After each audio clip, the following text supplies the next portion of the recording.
They said she was caused, that she deserves to be alone. In the dark, behind closed doors.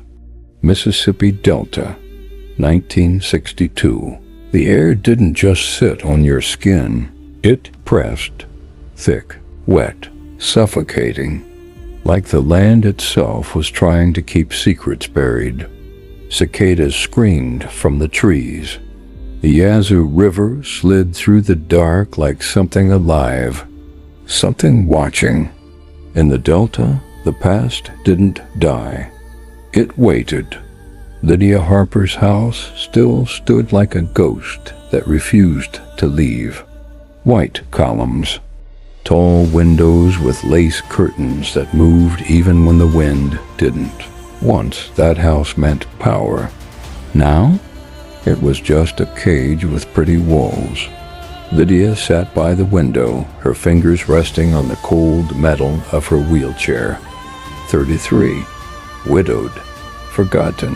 4 years ago, her husband died in a crash that snapped her spine and took everything else with it. The town called it tragedy. Her brother Daniel called it karma, a necessary evil. You're embarrassing this family. Daniel's voice cut through the room like a blade.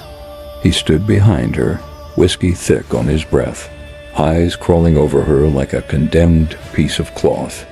Lydia didn't turn. Instead, she kept her eyes on the dirt road outside, watching children walking past, barefoot, laughing, carrying books that looked older than they were. She smiled to herself. Children don't care about bloodlines, Daniel, she said softly. They care about reading, learning. Daniel scoffed. Those aren't children worth saving. That was the moment something inside Lydia stopped trying to belong. She chose exile. Not in another town, but right there in plain sight. At the edge of the cotton fields, in a one-room schoolhouse with a leaking roof and broken desks, Lydia Harper began teaching black children.